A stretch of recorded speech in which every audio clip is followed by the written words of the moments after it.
बहुत स्वागत करती हूँ आपका अपने YouTube चैनल जीवन जागृति में। आज मैं बात करूँगी मन में आने वाले फालतू के विचारों को कैसे कंट्रोल करें। अधिकांशतः देखा जाता है कि कुछ व्यक्तियों या यूं कहें कि हर व्यक्ति ज़्यादा सोचने की अपने अंदर एक लत पाल के बैठा होता है या उसे ज़्यादा सोचने की लत लग जाती है। यह एक बीमारी है। इससे बचने का यथासंभव कोशिश करनी चाहिए, लेकिन कैसे? अपने सोच पर अपना तो नियंत्रण ही नहीं होता है। ये हर किसी की शिकायत है। मेरे मन के अंदर बहुत फालतू विचार आते हैं, बहुत ऐसे विचार जिन्हें मैं नहीं सोचना चाहता हूँ या नहीं चाहती हूँ, और फिर भी वो आते हैं। उनको कैसे कंट्रोल करें, क्या करें कि वो विचार ना आए।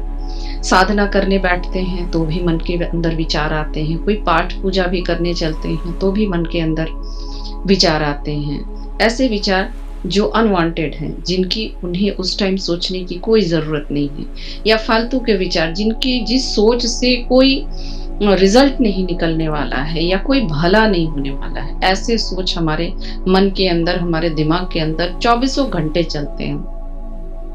कहते हैं अपना बुद्धि जो है या दिमाग जो है वो कभी नहीं सोता है, ब्रेन कभी नहीं सोता है, वो ऑलवेज एक्टिव रहता है। तो वो कुछ ना कुछ, अगर वो एक्टिव है तो वो कुछ ना कुछ तो सोचेगा ही। लेकिन कैसे उस सोच को बदलें या कैसे उस सोच को अपने तरीके से ढाल लें कि हम जो चाहें वही सोचें और उनका फायदा अपने जीवन में उठा सकें। कहते हैं जब मैनिफेस्टेशन करते हैं तो उस टाइम मन के अंदर कोई और विचार नहीं आने चाहिए। ऐसे विचारों के साथ जो नकारात्मक हैं उनके साथ अगर मैनिफेस्ट किया जाता है तो उस मैनिफेस्ट का रिजल्ट जो होता है वो बहुत ही खराब होता है और जीवन को दुखदाई बनाने का मुख्य कारण बन जाता है। लेकिन इन्हें कैसे कंट्रोल करें? ये एक दिन में कभी कंट्रोल हो ही नहीं सकता है, या यूं कहें कि ये कंट्रोल होता ही नहीं। इसे डाइवर्ट करना होता है, कभी साधना के द्वारा और कभी बैठकर बहुत साधारण तरीके से भी इन पे विजय प्राप्त किया जा सकता है। कुछ लोग ऐसे होते हैं जो कोई काम नहीं है तो बस बैठ करके उल्टे सीधे ख्याल सोचते रहते हैं। उनसे बहुत विनती है कि वो ऐसी सोच से बिल्कुल दूर रहने की कोशिश करें। तो उस टाइम क्या करना चाहिए? जब आपके मन के अंदर ऐसे विचार आ रहे हैं जिन्हें आप नहीं सोचना चाहते हैं, तो आप उनको कोशिश करें कि अपने मन को, अपने ब्रेन को एक कमांड दे, कोई मंत्र दे। मंत्र का जाप करें। मंत्र जप में अजपा जाप बहुत ही महत्वपूर्ण है।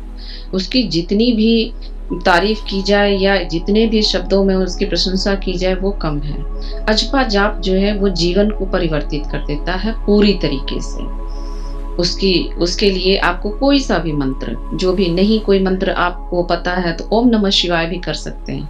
नमः शिवाय, ओम का उच्चारण जो है वो हर ओम नमः शिवाय के साथ आप नहीं करो, क्योंकि गलती होने की संभावनाएं बहुत ज्यादा होती हैं। तो नमः शिवाय अजपा जाप जो होता है वो चढ़ती सांस में, जैसे आप सांस लेते हुए सांस में ओम करो और छोड़ते हुए सांस में नमः शिवाय करो। ये नमः शिवाय अगर करते हो तो सांस खींचते हुए शिवाय नमः बोलो और छोड़ते हुए शिवाय बोलो और निरंतर करो। निरंतर करते करते करते एक टाइम ऐसा आएगा जब आप कोई भी काम कर रहे हो, कोई भी विचार में भी लगे हो, तो भी वो आपका जाप जो है आपके सांस में बस गया है और आप उसका अधिक से अधिक फायदा उठा पा रहे हैं। ऐसे ही होता है जीवन में, जब किसी लक्ष्य को लेकर के हम कोई मंत्र अपने आप को देते हैं या कहते हैं कमांड देते हैं, तो उससे आपके जीवन में परिवर्तन आता है।